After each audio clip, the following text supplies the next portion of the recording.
কুরুক্ষেত্র ভ্রমণ। মহাভারতের ইতিহাসে কুরুক্ষেত্রের যুদ্ধ কারো অজানা নয়। আজ আমরা এই ভিডিও পর্বে কুরুক্ষেত্রের প্রাঙ্গণে এসে পৌঁছেছি। এই ভিডিওটি মধ্যে কুরুক্ষেত্রের সমস্ত দৃশ্য তুলে ধরা হয়েছে। যারা আমার ভিডিওটি দেখছেন তারা একটু ধৈর্য ধরে শেষ পর্যন্ত দেখুন। তবে যারা নতুন আছেন তাদেরকে অনুরোধ, ভিডিওটি সাবস্ক্রাইব করবেন এবং লাইক শেয়ার করবেন। আমরা আস্তে আস্তে পৌঁছে গেছি হস্তিনাপুর। সেই হস্তিনাপুরের মাঠ, হস্তিনাপুরের প্রাঙ্গণ, যেখানে হস্তিনাপুরের রাজপ্রাসাদ ছিল। সেই কুরুক্ষেত্রের মাঠে এসে পৌঁছেছি। প্রথমেই আমি এসে পৌঁছেছি ভীষ্মকুণ্ড, যেখানে মহাভারতের যুদ্ধে প্রথম দিকেই অর্জুন তার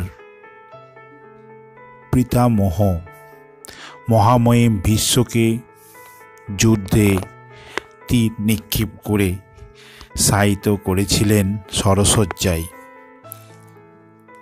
সেই ভীষ্মকুণ্ডে আমরা এসে পৌঁছেছি। ভীষ্মকুণ্ডে অর্জুনের যে তীর নিক্ষেপ, সেই ভীষ্মকুণ্ডের মন্দির। ভীষ্মকুণ্ডের মন্দিরটি অসাধারণ দেখতে, ভিতরের কারুকার্যও খুব সুন্দর। এই প্রাচীন হস্তিনাপুর নগরী, যেটা বর্তমানে আজ হরিয়ানা রাজ্যের অন্তর্গত, এই কুরুক্ষেত্রের প্রাঙ্গণ, কুরুক্ষেত্রের ভীষ্মকুণ্ড,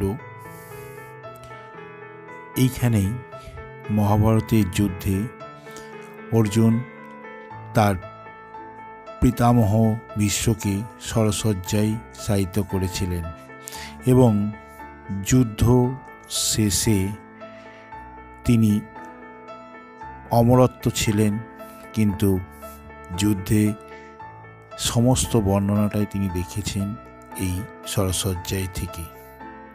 এবং শেষে তিনি যখন প্রাণত্যাগ করার জন্যে, নিজের ইচ্ছা মৃত্যুতে প্রাণত্যাগ করতে চাইলে অর্জুনের কাছে একটি অনুরোধ রাখে যে তার মাতা গঙ্গা দেবীকে তার কাছে নিয়ে আসার জন্য। তখন অর্জুন ভূমিতে তীর নিক্ষেপ করে মাতা গঙ্গাকে নিয়ে সেই গঙ্গার জল পান করান ভীষ্মকে। তখনই তিনি মৃত্যুশয্যায় ঢলে পড়েন। সেই ভীষ্মকুণ্ডটি আজও অক্ষত রয়েছে। প্রাচীন ভগ্নাবশেষ হলেও সেটিকে রক্ষণাবেক্ষণ করে বর্তমান ভারতের যে পর্যটন বিভাগ, সেটি রক্ষণাবেক্ষণ করে রেখেছে। ভীষ্মকুণ্ডটি দেখতে অসাধারণ। এই যে ভীষ্মকুণ্ডের জল রয়েছে, চারিদিকে বাগান, আস্তে আস্তে সিঁড়ি বেয়ে নামতে হয়। এরপরেই আমরা ভীষ্মের সরসজ্জা যে জায়গায় ছিল সেটি দেখা যাচ্ছে। কাঁচের মধ্যে, কাঁচের ঘরের মধ্যে শায়িত রেখেছেন। বাইরে থেকে ছবি তোলা নিষেধ আছে। ভিতরে কাঁচের সরসজ্জার মধ্যে মহাভারতের সমস্ত ইতিহাস বর্ণিত রয়েছে। কৃষ্ণের বিশ্বরূপ দর্শন সেটিও রয়েছে। এই দৃশ্যটি কাঁচের ঘরের মধ্যে, মন্দিরের মধ্যে শায়িত। এখানে মহাভারতের সমস্ত ইতিহাস বিশ্ব আকারে বর্ণিত রয়েছে। শ্রীকৃষ্ণ, অর্জুন, দুর্যোধন, যুধিষ্ঠির সকলের মূর্তি শায়িত রয়েছে এই ভীষ্মকুণ্ডের মন্দিরের মধ্যে। সেই দ্রৌপদীর বস্ত্র দান করছেন শ্রীকৃষ্ণ। এবং এখানে একটি প্রাচীন বটবৃক্ষ রয়েছে। শিব মন্দিরও রয়েছে। বর্তমানে বিভিন্ন দেবদেবীর মূর্তি দ্বারা নবনির্মিত মন্দিরের কাজ এই হরিয়ানা সরকার তৈরি করছে। নতুন নতুন প্রচুর মূর্তি তৈরি হচ্ছে। তবে একটা কথা বলি, এই যে কুরুক্ষেত্রর 12,000 বিঘে যে ভূমি, সমস্তটা যে একটি শহরে পরিণত হলেও প্রাচীনকালে এটি একটি বিশালাকার মাঠ ছিল। তার বিভিন্ন অংশে, বিভিন্ন স্থানে বিভিন্ন যে ঘটনা ঘটেছিল, সেই ঘটনাগুলি আজ ইতিহাসে বর্ণিত। আমরা এসে পৌঁছেছি কুরুক্ষেত্রের যেটা পুরাতন ভূমি, সেই পুরাতন ভূমি কুরুক্ষেত্র ভূমি, যেখানে কুরুক্ষেত্র হয়েছিল, যুদ্ধ হয়েছিল। এরই পাশে রয়েছে একটি প্রাচীন বটবৃক্ষ, যেটা আজও সেই পুরাতন স্মৃতিকে বহন করে চলেছে। এই সেই কুরুক্ষেত্রের ময়দান, যেখান থেকে শ্রীকৃষ্ণ অর্জুনকে তার বিশ্বরূপ দর্শন করেছিলেন। আমি আমার কিছু সঙ্গী সাথী, বয়স্ক কাকাদের নিয়ে এই বিশ্বরূপ দর্শন যে ময়দানে হয়েছিল সেখানে এসে পৌঁছেছি। এই যে মূর্তিটি পিছনে দেখা যাচ্ছে, শ্রীকৃষ্ণ অর্জুন রথে করে শ্রীকৃষ্ণ অর্জুনকে নিয়ে গিয়েছিল। সে যখন যুদ্ধ করবে না বলে, তখন শ্রীকৃষ্ণ অর্জুনকে তার প্রকৃত স্বরূপ দেখিয়েছিলেন। এই সেই স্থানে সেই বিশ্বরূপ দেখার পর অর্জুন তার সখা পার্থকে সব কিছু সঁপে দিয়ে যুদ্ধে রাজি হয়। এই সেই বিশ্বরূপ দর্শনের স্থান। এখানে স্কুল ছাত্ররা এসছে, আমি ছবি তুলছি তাদের একটি সমাবেশে। এই সেই বিশ্বরূপ দর্শনের মাঠ। অসাধারণ দেখতে এই স্ট্যাচুটি। কথিত আছে শ্রীকৃষ্ণ এই স্থানেই অর্জুনকে গীতার বাণী প্রদান করেছিলেন, যে গীতা ভারতের একটি ধর্মগ্রন্থ রূপে পরিগণিত হয়েছে। এখানে মহাভারতের সমস্ত কাহিনী বর্ণিত রয়েছে। ভীষ্মের শরসজ্জা, দুর্যোধন, যুধিষ্ঠির, পঞ্চপাণ্ডব, শ্রীকৃষ্ণ, অর্জুন, লক্ষ্মীনারায়ণ মূর্তি, কৃষ্ণ, জগন্নাথ, সুভদ্রার মূর্তি। বর্তমানে বিভিন্ন মূর্তি এই মন্দিরে রয়েছে। এরপরে আমরা আস্তে আস্তে পৌঁছেছি কৌরব পাণ্ডবরা যে স্থানে বাল্যকালে খেলা করতেন, সেই স্থানটিতে আমরা এসে পৌঁছেছি। কৌরব পাণ্ডবদের বাল্যকালের খেলার স্থান। এই সেই কূপ, যে কূপের মধ্যে দুর্যোধন ভীমের বল ফেলে দিয়েছিলেন এবং সেইখান থেকেই পাতালে পৌঁছেছিল এই সেই ভীমকুণ্ড। ভীমকুণ্ডটি আজও আছে কুরুক্ষেত্রের ময়দানের পাশেই। তবে কিছুটা দূরে এগুলো বিভিন্ন দৃশ্য বিভিন্ন জায়গায় অবস্থিত।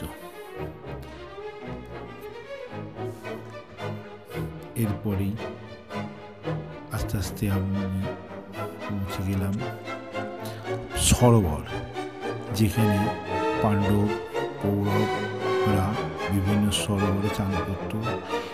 এটি সেই রুক্মিণী কুণ্ড, কৃষ্ণের যে স্ত্রী রুক্মিণী, তিনি এই কুণ্ডে এই সরোবরে স্নান করতেন। কথিত রয়েছে এই কুণ্ডটি এখানে রুক্মিণী কুণ্ড নামে পরিচিত। অসাধারণ প্রাকৃতিক সৌন্দর্য বিশিষ্ট এই রুক্মিণী কুণ্ড। রুক্মিণী কুণ্ডের ঘাট এক একটি ঘাট রূপে এইগুলি তৈরি। এর পরেই আসছি দ্রৌপদী কুণ্ড, যেটা পাঞ্চালী কুণ্ড নামেও পরিচিত। এটি ছিল মহাভারতের দ্রৌপদী এই সরোবরে এই ঘাটে স্নান করতেন। তৎকালীন যে প্রথা, সেই প্রথা অনুযায়ী এক একটি রমণী তার নিজস্ব আব্রুর মধ্যে সরোবরে রাজপ্রাসাদে যেত। তার বিভিন্ন নিদর্শন এই সরোবরের কয়েক হাজার একর জমির মধ্যে এইটি অবস্থিত। অসাধারণ এখানে দৃশ্যরূপ দেখা যায়।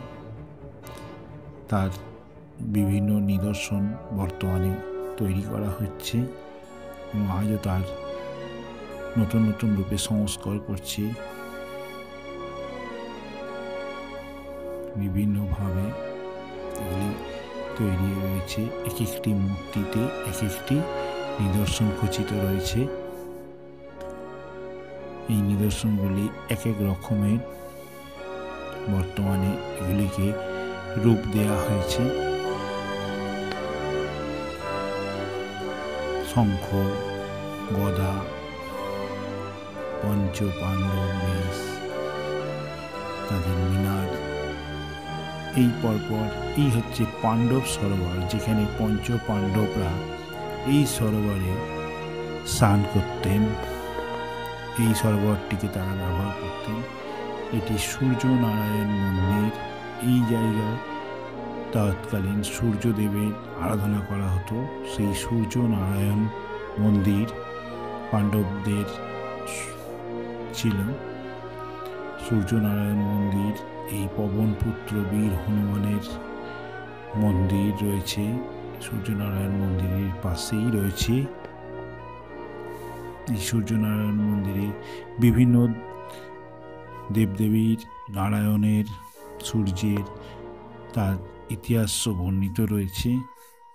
এই সূর্যনারায়ণ মন্দিরে প্রবেশ করতে হয়।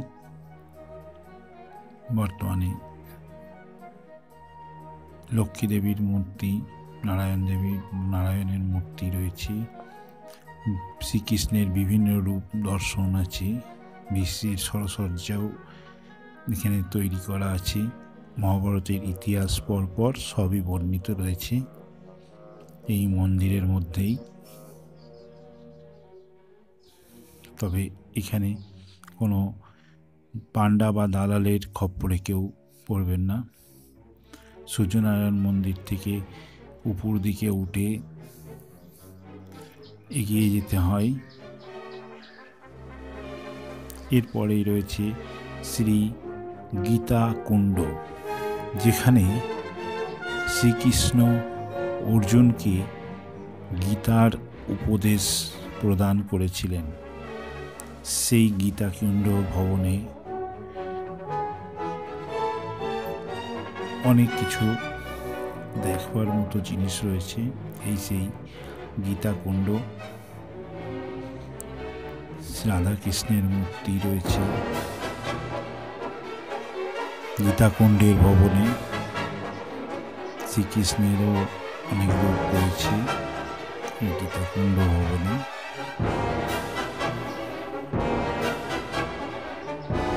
শ্রীকৃষ্ণের বাল্য বয়সেরও কিছু দৃশ্য এইখানে তুলে ধরা হয়েছে গীতাকুণ্ডে।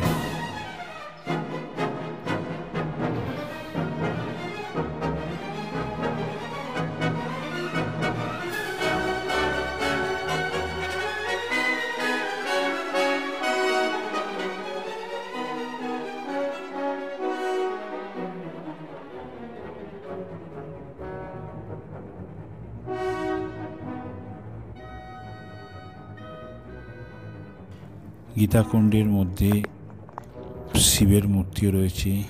এরপরে এসে আমরা পৌঁছালাম অভিমন্যুর চক্রগ্রহ, যেখানে অভিমন্যুকে বধ করা হয়েছিল চক্রগ্রহের মাধ্যমে। এই সেই অভিমন্যুর চক্রগ্রহ মাঠ পার করে চক্রগ্রহ যেখানে নির্মিত হয়েছিল সেই স্থানে এসে পৌঁছালাম। অভিমন্যুর চক্রগ্রহটি মানে অসাধারণ দেখতে।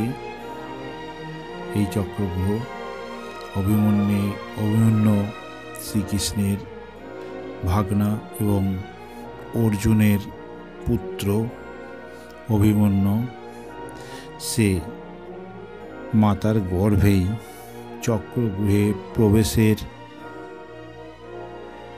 সমস্ত কাহিনী শ্রীকৃষ্ণের মুখে শ্রবণ করেছিলেন, কিন্তু সেই চক্রগ্রহ থেকে বেরানোর জন্যে যে রাস্তা, সেটি অভিমন্যুর মা শ্রীকৃষ্ণের ভগিনী সুভদ্রা সেটি না শ্রবণ করায় অভিমন্যু জানা হয়নি। অভিমন্যুর সেই চক্রগ্রহটি রচিত হয়েছিল। এই চক্রগ্রহ মাঠ, চক্রগ্রহের মাঠে অভিমন্যুকে বধ করেছিল কৌরবরা, এক একটা যোদ্ধা। এই চক্রগ্রহ মাঠে পাশ দিয়ে আমরা এসে পৌঁছাচ্ছি চক্রগ্রহের মাঠে। এই অভিমন্যুর চক্রগ্রহে যখন অভিমন্যুকে বধ করা হয়, তখন অর্জুন কৌরবদের একবারে শেষ নিশ্চিহ্ন করে দেওয়ার জন্য উঠে পড়ে লাগে। তখন শ্রীকৃষ্ণ অর্জুনকে অভিমন্যুর স্বরূপ বর্ণনা করে। অর্জুন অভিমন্যুর শোকে মূর্ছমান হয়ে যুদ্ধ তীরধনুক ছেড়ে দেয়, কিন্তু শ্রীকৃষ্ণ তার বিশ্বরূপ দর্শনে অভিমন্যুজিকে তার স্বরূপ দর্শন করায় এবং শ্রীকৃষ্ণ অর্জুনকে অভিমন্যুর আত্মার কাছে নিয়ে যায়, কিন্তু সেই অভিমন্যু তার পিতৃদেব অর্জুনকে আর চিনতে পারে না।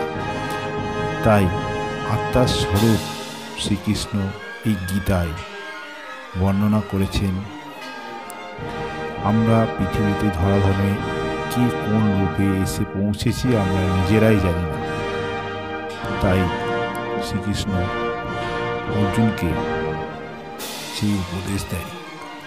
অ্যাকচুয়াল অভিমন্যু ছিল চন্দ্রের পুত্র মনু। তাকে 16 বছর পর্যন্ত ধরাধামে আসার নির্দেশ শ্রীকৃষ্ণই পাঠিয়ে দেয়। শ্রীকৃষ্ণ সবই জানতেন তাকে এই চক্রগ্রহে বধ করা হবে। তাই এই চক্রগ্রহটি সেনা নিবেশ দ্বারা বর্ণিত। বর্তমানে এটি বড় বড় প্রাচীর দিয়ে তৈরি করা আছে। যে চক্রগ্রহে একবার প্রবেশ করে সে সহজে আর বেরোতে পারে না। তাই প্রাচীরগুলি বেশি উঁচু করে দেয়াল দেয়া নেই, যাতে লাফ দিয়ে পার হওয়া যায়। কিন্তু অভিমন্যু সেইভাবে কিন্তু পার হতে পারেনি, এটা সৈন্যের প্রাচীর ছিল। এই গ্রামটি অভিমন্যু গ্রাম নামে পরিচিত। এই অভিমন্যু গ্রামটিও খুব সুন্দর। তবে এই অভিমন্যুর চক্রগ্রহটি যারা কুরুক্ষেত্রে আসবেন দেখতে ভুলবেন না। অসাধারণ এই চক্রগ্রহ। এরপরে আমরা চক্রগ্রহ থেকে বেরিয়ে আস্তে আস্তে পৌঁছে গেলাম কৌরবদের সেই সরোবর, যেখানে যে সরোবরটি কৌরবরা ব্যবহার করত যুদ্ধের সময়। কৌরবদের এই সরোবর কৌরবের 100 ভ্রাতা এই সরোবরে স্নান করতেন। এই সরোবরটিও বিস্তীর্ণ এরিয়া নিয়ে তৈরি। আজও এর নিদর্শন পাওয়া যায়। এই সরোবরটি থেকে আস্তে আস্তে এগিয়ে গিয়ে অনেকটাই হেঁটে যেতে হয়। এখানে কোনো গাড়ির বন্দোবস্ত নেই, হেঁটে পদব্রজে পরিভ্রমণ করতে হয় সমস্ত জায়গাটি। তাই অনেক সময় নিয়ে এই কুরুক্ষেত্রে ঘুরতে হয়, ভ্রমণ করতে হয়। কুরুক্ষেত্রটি ঘুরে দেখতে গেলে অনেক সময় লাগবে, একবারে সব দেখা সম্ভব হয় না। আমরা আস্তে আস্তে দেখেছি।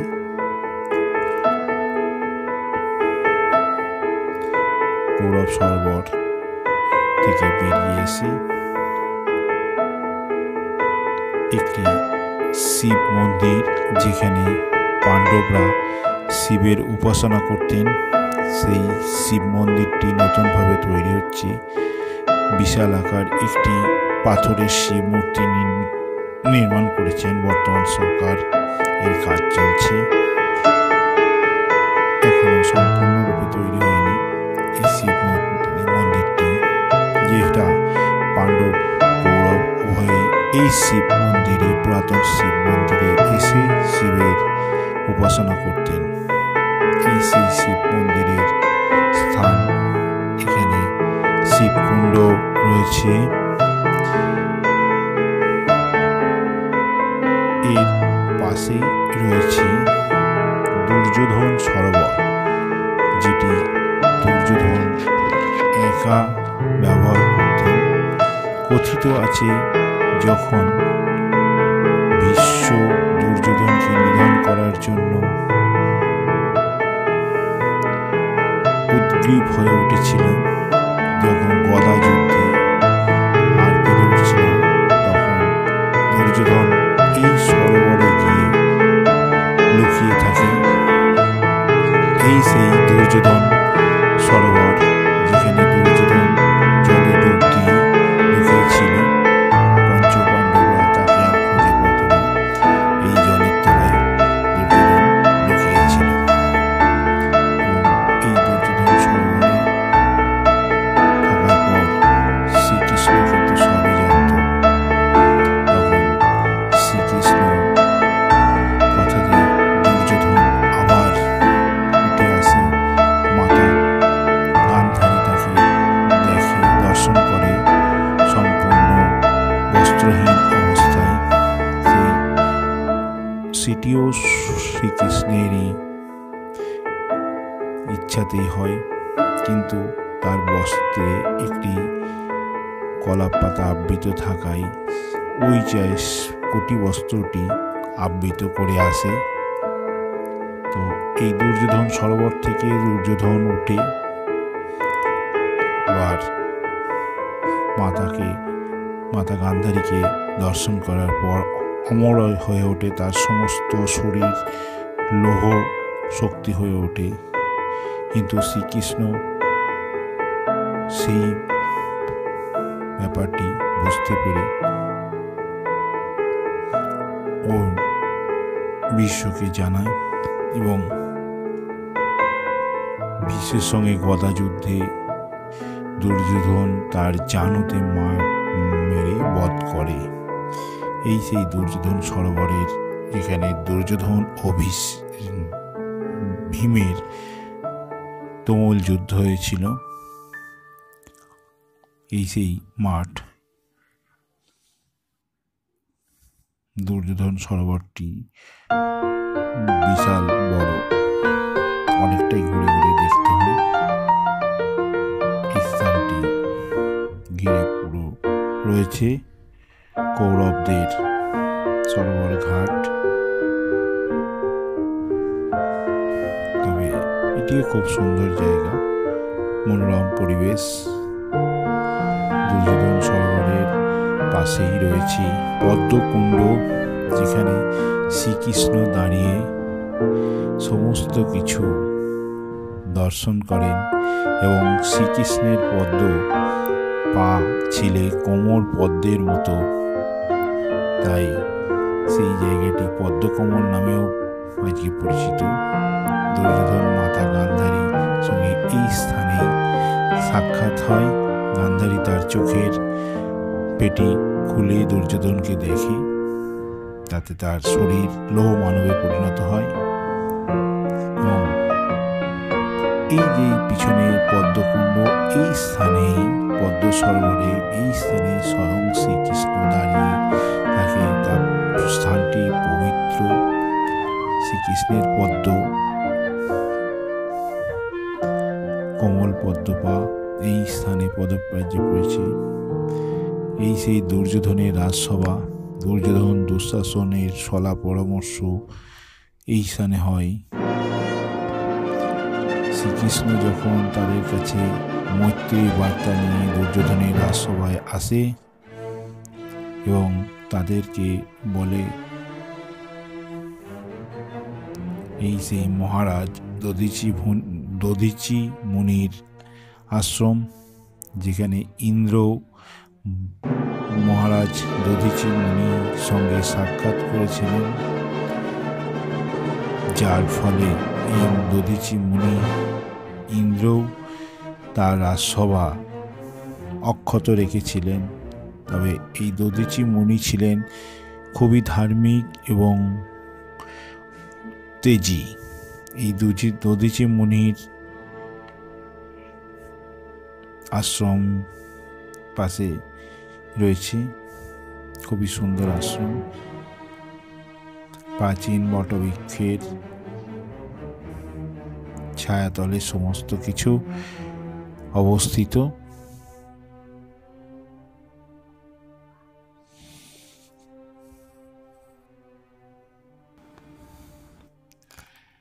এই সেই স্থান যেখানে শ্রীকৃষ্ণ রথের চাকা খুলে বিশ্বকে হত্যা করতে গিয়েছিলেন।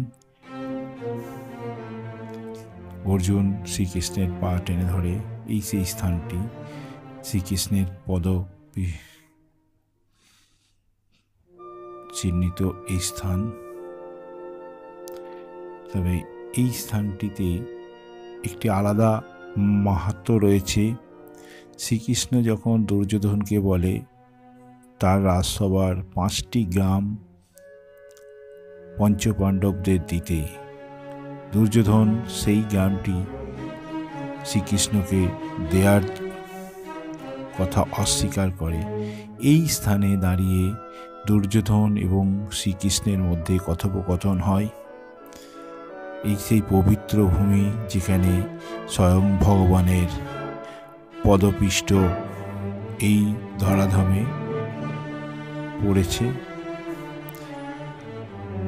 শকুনি মামা দুর্যোধন এই স্থানেই দাঁড়িয়ে শ্রীকৃষ্ণকে তাদের মৈত্রী চুক্তি থেকে বিরত করেন। এই সেই স্থান। শ্রীকৃষ্ণ এখান থেকে খালি হাতে সরে যায়। তারপরেই যুদ্ধের সূচনা হয়। এরপরেই রয়েছে লক্ষ্মীনারায়ণের বিভিন্ন রূপ, মন্দির, স্বয়ং ভোলানাথের হনুমান পবন পুত্রের মন্দির, হনুমান মন্দির, বিশাল আকৃতির একটি হনুমান মন্দির মূর্তি নির্মিত হয়েছে এই স্থানে। এরপরেই চলে আসছি লক্ষ্মীনারায়ণ, পাশেই রয়েছে লক্ষ্মীনারায়ণ মন্দির। এখানে স্বয়ং শ্রীকৃষ্ণের বিভিন্ন রূপের এবং দ্রৌপদীর যে বস্ত্রদান শ্রীকৃষ্ণ করেছিলেন সেই মূর্তিটিও এখানে রয়েছে। দ্রৌপদী শ্রীকৃষ্ণের সখা। দ্রৌপদী একদিন শ্রীকৃষ্ণের আঙুল কেটে গিয়ে তার রক্ত বেরোচ্ছিল, তার বস্ত্র দিয়ে সেই রক্ষা করেছিলেন দ্রৌপদী। এই যে লক্ষ্মী নারায়ণ স্বয়ং বিষ্ণু শয়নে রয়েছেন, সেই মূর্তিও এখানে রয়েছে, লক্ষ্মীনারায়ণ মূর্তি। সমস্ত মহাভারতের কাহিনী বর্ণিত এই মূর্তিগুলি গোপালের মূর্তি ননী বিশ্ব এখানে রয়েছে। এরপরে আস্তে আস্তে বেরিয়ে এসে কুরুক্ষেত্রের অন্যান্য প্রাঙ্গণগুলি ঘুরে দেখতে ভুলবেন না। এরপরে আমরা পৌঁছে গেলাম স্বয়ং কুরুক্ষেত্রের ময়দানে, যেখানে শ্রীকৃষ্ণ অর্জুনকে গীতা এবং সমস্ত কাহিনী বর্ণিত করেছিলেন। যে মাঠে দাঁড়িয়ে সেই মাঠটি দর্শন করা অসাধারণ এই প্রাকৃতিক দৃশ্য। কুরুক্ষেত্রের ময়দান, যেখানে শ্রীকৃষ্ণ এবং অর্জুনের মধ্যে কথোপকথন, উপদেশ বাণী শ্রীকৃষ্ণ বর্ণিত করেছিলেন। এরপরে ভোলানাথ পার্বতীর মন্দির রয়েছে, নবনির্মিত সাজে এটি তৈরি হচ্ছে। হরিয়ানা সরকার এই মন্দিরগুলিকে যথেষ্টভাবে রক্ষণাবেক্ষণ করে চলেছে। প্রাচীন বটবৃক্ষ, যেটা মহাভারতে সূচনা পর্ব থেকে আজও নাকি এই বটবৃক্ষ রয়েছে। ধন্যবাদ পরের ভিডিওটি দেখার জন্য।